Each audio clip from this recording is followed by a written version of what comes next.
कहानी शुरू होती है जापान का एक इंटेलिजेंट स्टूडेंट से जिसका नाम लाइट यगामी होता है। एक दिन लाइट अपनी क्लासरूम में बैठा होता है और तभी वो विंडो से बाहर देखता है। तभी एक नोटबुक आसमान से नीचे गिरती है। क्लास खत्म होने के बाद लाइट उस नोटबुक के पास जाता है। उस पर डेथ नोट लिखा होता है। वो उसे ओपन करता है। उसमें कुछ इंस्ट्रक्शंस लिखी होती हैं कि इस नोटबुक में जिस इंसान का नेम लिखा जाएगा उसकी 40 सेकेंड्स के अंदर डेथ हो जाएगी। ये सब पढ़कर वो उस नोटबुक को वहीं पर रखकर जाने लगता है। पर अब उसके मन में एक क्यूरियोसिटी होती है कि इस बुक में जो भी लिखा है वो सब सच है या नहीं। इसलिए वो उस डेथ नोट को उठा लेता है और अपने घर की तरफ चल देता है। अब ये सब कुछ पढ़ने के बाद लाइट अपने एक बेड पर लेट जाता है और कहता मन में इसे ट्राई करके देखा जाए। और अब लाइट एक पेन उठाता है, लेकिन नाम लिखने से पहले सोचता है कि अगर मैंने नाम लिखा और अगर सच में कोई मर गया तो मैं मर्डरर बन जाऊंगा। लेकिन तभी वो टीवी पर देखता है कि एक लाइव न्यूज में एक क्रिमिनल ने एक बिल्डिंग के अंदर कुछ टीचर्स और कुछ स्टूडेंट्स को बंधक बना लिया है। और न्यूज रिपोर्टर बताता है कि ये वही क्रिमिनल है जिसने पिछले हफ्ते ही शॉपिंग मॉल में भी एक क्राइम किया था। और टीवी पर उस क्रिमिनल का नेम और उसका फेस दिखाया जाता है। अब लाइट उस बंदे का नाम और चेहरा देखकर उस डेथ नोट में उसका नाम लिख देता है। और अब लाइट 40 सेकंड तक वेट करता है और वेट करने लगता है उस इंसान की डेथ की न्यूज सुनने के लिए। लेकिन 40 सेकंड होने के बाद भी कुछ नहीं होता और उसे लगता है कि ये तो फालतू की चीज है। वो टीवी बंद करने ही वाला होता है, लेकिन तभी वो देखता है कि उस बिल्डिंग में मौजूद सारे टीचर्स और स्टूडेंट्स बिल्डिंग से बाहर निकलने लगते हैं और उन्हें कोई चोट वगैरह नहीं लगी होती। और तभी एक न्यूज रिपोर्टर बताता है, उन टीचर्स और स्टूडेंट से हमें खबर मिली है कि उस बिल्डिंग में मौजूद जो क्रिमिनल था वो हार्ट अटैक से मर चुका है। टीचर्स ने बताया कि वो बंदा अचानक ही नीचे जमीन पर गिर गया और उसकी डेथ हो चुकी है। और तभी लाइट समझ जाता है कि वो बंदा हार्ट अटैक से मर चुका है, बिल्कुल वैसे ही जैसा उसने डेथ नोट में लिखा था, जिसकी वजह से वो बहुत ज्यादा शॉक्ड हो जाता है। लेकिन अब भी लाइट को यकीन नहीं होता और वो सोचता है कि ये एक इत्तेफाक ही होगा। भाई ऐसा थोड़ी हो सकता है, ये चीज सच में काम करती है क्या? और वो सोचता है कि उसे एक और बार इसको यूज करके देखना होगा कंफर्म करने के लिए। अब लाइट घर की तरफ जा रहा होता है और रास्ते में देखता है कि एक मोटरसाइकिल पर कुछ गुंडे एक लड़की को परेशान कर रहे होते हैं और उसके साथ छेड़छाड़ कर रहे होते हैं। लाइट उस शॉप के अंदर चला जाता है और सुनता है कि उस गैंग के लीडर ने अपना नाम बताया है, शिबुताकी मारो। लाइट उस दुकान के अंदर आकर उस बंदे का नाम अलग अलग स्पेलिंग्स में लिख देता है। लाइट उस बुक में कॉज ऑफ डेथ में एक ट्रैफिक एक्सीडेंट लिख देता है। और अब 40 सेकंड बाद जब वो गैंग लीडर अपनी बाइक से उस लड़की का पीछा करता है, तभी एक ट्रक आके उसे टकरा देता है और जैसा कि उसने लिखा था, एक ट्रैफिक एक्सीडेंट से उसकी मौत हो जाती है। और अब इससे लाइट को पूरी तरह यकीन हो जाता है कि ये डेथ नोट सचमुच काम करता है और वो इसे यूज करके दुनिया को बदलने की और भी ठोस योजना बनाने लगता है। और दूसरी तरफ हम शिनिगामी को देखते हैं और ryuk बाकी शिनिगामीज को बताता है कि उसने अपनी डेथ नोट को गिरा दिया है अर्थ पे और बाकी लोग उस पे हंसते हैं। और हम देखते हैं कि ryuk के पास एक दूसरी डेथ नोट भी होती है। और तभी हम एक पोर्टल को देखते हैं जो कि इंसानी दुनिया और शिनिगामी रेल्म को आपस में कनेक्ट करते हैं। और तभी ryuk अपने पंख फैलाकर उस पोर्टल से इंसानी दुनिया में आ जाता है। और इधर लाइट भी स्कूल से घर आ जाता है और अपनी माम को एक टेस्ट देता है जिसमें भी वो फर्स्ट आया होता है, जिसे देखकर उसकी माम बहुत ही ज्यादा खुश हो जाती है और लाइट सीधा अपने रूम में चला जाता है। अब लाइट उस डेथ नोट को ओपन करता है और हम देखते हैं कि उसने बहुत सारे नाम लिख दिए होते हैं वहां पे और उन सभी नामों को देखकर हंसने लग जाता है। और तभी ryuk वहां पर आ जाता है और ryuk को देखकर लाइट बुरी तरह पूछता है, जो लोग डेथ नोट को यूज करते हैं वो ना ही हेल जा पाते हैं ना ही हेवन में, और जब तुम्हारा मरने का समय आएगा मैं अपनी डेथ नोट में तुम्हारा नाम लिखूंगा। अब रक उस डेथ नोट को देखता है और काफी इम्प्रेस हो जाता है देखकर कि इतने कम दिनों में ही लाइट ने इतने सारे नाम लिख दिए थे।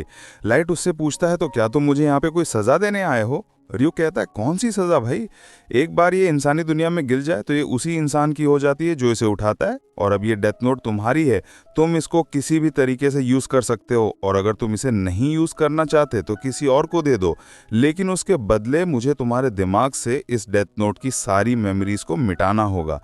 और मैं तुम्हें एक और बात बता दूं, जो लोग डेथ नोट को यूज करते हैं वो ना ही हेल जा पाते हैं ना ही हेवन में, और जब तुम्हारा मरने का समय आएगा मैं अपनी डेथ नोट में तुम्हारा नाम लिखूंगा। लाइट से पूछता है कि उसने बाकी क्रिमिनल्स को तो हार्ट अटैक से मारा, लेकिन उसने उस गैंग लीडर को ट्रैफिक एक्सीडेंट से क्यों मारा था? लाइट बताता है, हाँ मैं चेक करना चाहता था कि अगर सभी के सभी लोग हार्ट अटैक से मरने वाले हैं तो जल्दी लोगों को पता चल जाएगा कि कोई जानबूझकर ऐसा कर रहा है। और अब ये मेरी रिस्पॉन्सिबिलिटी है कि मैं पूरी दुनिया से क्राइम को ख़त्म करूं। और अब जब लोगों को पता चलेगा कि ऊपर वाला सब देख रहा है तो सभी के सभी लोग सुधर जाएंगे और कोई भी क्राइम नहीं होगा दुनिया में, और एक अच्छी लाइफ जीना शुरू कर देंगे बिना कोई क्राइम किए। मैं इस नई दुनिया का एक नया भगवान बनूंगा। और ये देखकर र्यूक बहुत ज़्यादा एक्साइटेड हो जाता है और सोचता है, हाय अब मज़ा आने वाला है। लाइट से, जो अपने स्कूल से घर वापस जा रहा होता है, और रियूक भी इसका साथ होता है और वो लाइट से बातें कर रहा होता है। तो लाइट रियूक से कहता है कि अगर तुम्हें कोई नहीं देख सकता और सुन सकता तो इसका मतलब ये नहीं कि वो मुझे बोलते हुए नहीं देख सकता, तो इसलिए तुम अब अपना मुंह बंद करो। उसके बाद लाइट घर जाते ही डेथ नोट पर बहुत सारे लोगों का नाम लिख रहा होता है। तो रियूक बिस्तर पर लेटा हुआ देख रहा होता है और वो लाइट से कहता है कि तुम इतनी मेहनत क्यों कर रहे हो। तो लाइट कहता है, मेरे पास टाइम बहुत कम होता है, इसलिए मैं जो फारिग टाइम मुझे मिलता है मैं इसे जाया नहीं करना चाहता, इसलिए अब तुम मुझे तंग मत करो। पर तभी लाइट की छोटी बहन अपने मैथ समझने के लिए आ जाती है, तो लाइट इस डेथ नोट को एक दराज में रख देता है। ये देखकर रियूक लाइट को कहता है कि याद रखना, जिस किसी ने भी इस डेथ नोट को गलती से भी हाथ लगा लिया तो वो भी मुझे देख पाएगा। रियूक की ये बात सुनकर लाइट अपने मन में कहता है कि ये इतनी इंपॉर्टेंट बात मुझे अब बता रहा है। उसके बाद हम दूसरी तरफ आईसीपीयू को देखते हैं। जैक ऑफिसर सब लोगों से कहता है कि पिछले एक ही हफ्ते में टोटल 52 क्रिमिनल्स की मौत हुई है और इन सब की मौत की वजह हार्ट अटैक ही है। क्या आप सबको ये एक इत्तेफाक लगता है? तभी एक बंदा कहता है कि तो क्या हुआ, वो सबके सब क्रिमिनल्स ही तो थे, इनके मरने से क्या फर्क पड़ता है, वैसे भी इन सबको मौत की सजा सुना दी गई थी। इस बंदे की ये बात सुनकर ऑफिसर कहता है कि इस बात का क्या मतलब, ये क्रिमिनल्स थे, इन सबको मारने की इजाजत सिर्फ कानून को है। तभी वो बंदा कहता है कि अब इस किलर को, जो इन सब क्रिमिनल्स को मार रहा है, पकड़ने के लिए अब हमें एल की मदद लेनी ही पड़ेगी। एल का नाम लेते ही सब लोग खामोश हो जाते हैं और कहते हैं कि ये एल कौन है। जिस पर उनका चीफ बताता है कि दुनिया के मुश्किल से मुश्किल केस एल ने सॉल्व किए हैं और आज तक कोई भी किलर इससे बच नहीं पाया। तभी वहां एक लंबा सा आदमी आता है जिसने अपना मुंह छुपाया हुआ होता है। चीफ कहता है कि यही एक लौता बंदा है जो एल के साथ कांटेक्ट में है। और तभी वो बंदा कहता है कि एल ने पहले से ही इस केस पर काम करना शुरू कर दिया है और वो जल्दी इस किलर को पकड़ लेगा। वो एक लैपटॉप को ओपन करता है जिस पर एल बात कर रहा होता है। वो कहता है कि मुझे जहां तक लगता है वो किलर कहीं जापान में ही है। और तभी जापान का ऑफिसर कहता है कि तुम ये कैसे कह सकते हो। और तभी एल कहता है कि ये तो वक्त ही बताएगा। इसके बाद उधर लाइट अपने घर के दराज में अपनी डेथ नोट को छुपाने के लिए एक पूरा सिस्टम बनाता है और वो रियूक से कहता है कि अब कोई भी इस नोटबुक को नहीं ढूंढ पाएगा क्योंकि उसने दराज के अंदर एक और दराज बना दिया है और वो ऊपर एक नॉर्मल बुक रखता है और नीचे वाले में डेथ नोट को रखता है। लाइट रियूक से कहता है कि अगर कोई मेरी डेथ नोट को जबरदस्ती पकड़ने की कोशिश करेगा तो ये डेथ नोट खुद ब खुद जलकर राख हो जाएगी। ये सब देखकर रियूक लाइट से कहता है कि तुमसे पहले जिस भी इंसान को डेथ नोट मिली वो इसे छुपाने में ही लगा रहा, पर तुम बहुत चालाक हो। और दूसरी तरफ लोग लाइट का बारे में बात कर रहे होते हैं और वो लाइट को एक नाम देते हैं जो कि किरा होता है। कोई लोग किरा की तारीफ कर रहे होते हैं और कोई कह रहा होता है कि ये किरा कौन है और इसको किसने हक दिया कि वो किसी को मारे। इसके बाद लाइट रियूक को कंप्यूटर पर एक वेबसाइट दिखाता है जो लोगों ने केरा का नाम पर बनाई हुई है, जिस पर लोग केरा की तारीफ कर रहे हो। लाइट ये सब देखकर रियूक से कहता है कि मुझे ये नाम अच्छा तो नहीं लगा, पर क्योंकि लोगों को ये नाम पसंद है तो ठीक है, मुझे भी ये नाम पसंद है। तभी राइट टीवी पर एक लाइव ब्रॉडकास्ट देखता है जिस पर एक बंदा जिसका नाम लिंड एल टेलर होता है, वो कहता है कि मेरा नाम एल है और मैं अब इस किलर को पकड़ने के लिए आया हूँ। और ये देखकर लाइट कहता है कि अब आएगा मजा। और एल कहता है कि इसका पीछा जो भी है मैं उसे नहीं छोड़ूंगा और मैं इसको पकड़ कर ही सांस लूंगा। और एल ये भी कहता है कि मैं तुम्हारे लोगों को मरने का तरीका देखना चाहता हूं कि तुम कैसे लोगों को मारते हो। और तभी रियूक लाइट से कहता है कि ये तुम्हें पकड़ कर ही रहेगा, पर लाइट कहता है ये कभी भी मुझे पकड़ नहीं पाएगा।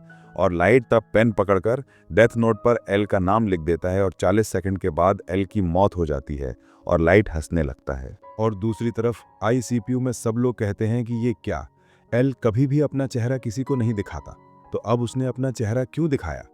लेकिन तभी टीवी पर एल की आवाज आती है कि तुम लोग को सिर्फ देखकर ही मार सकते हो। वाह, अब मुझे पता चल गया है। और जिस बंदे को लाइट ने अभी मारा था वो एक क्रिमिनल था जिसे वैसे भी सजा होने वाली थी। ये देखकर लाइट काफी ज्यादा डर जाता है और रियूक लाइट से कहता है कि इसने तुम्हें पता लगा लिया है, वो बहुत तेज है। अब एल कहता है कि अच्छा तो तुम जापान में रहते हो। ये देखकर लाइट शॉक्ड हो जाता है कि इसे कैसे पता चला, जिस पर एल कहता है कि मैंने ये ब्रॉडकास्ट पूरी दुनिया में नहीं बल्कि सिर्फ जापान में ही चलवाया है, और अब मुझे पता आ गया कि तुम कहाँ हो, और मैं अब तुम्हें पकड़ कर ही रहूंगा, और मैं ये देखना चाहता हूं कि तुम लोगों को सिर्फ देखकर ही कैसे मार सकते हो। एल की सारी बातें सुनकर लाइट कहता है कि ठीक है, चलो देखते हैं कि तुम मुझे कैसे पकड़ते हो। और इन दोनों के बीच अब एक चैलेंज होता है, अब कौन किसको पहले मारेगा। ये सब देखकर रयू कहता है कि इंसान बहुत दिलचस्प होते हैं, और यहीं पर यह एपिसोड एंड हो जाता है।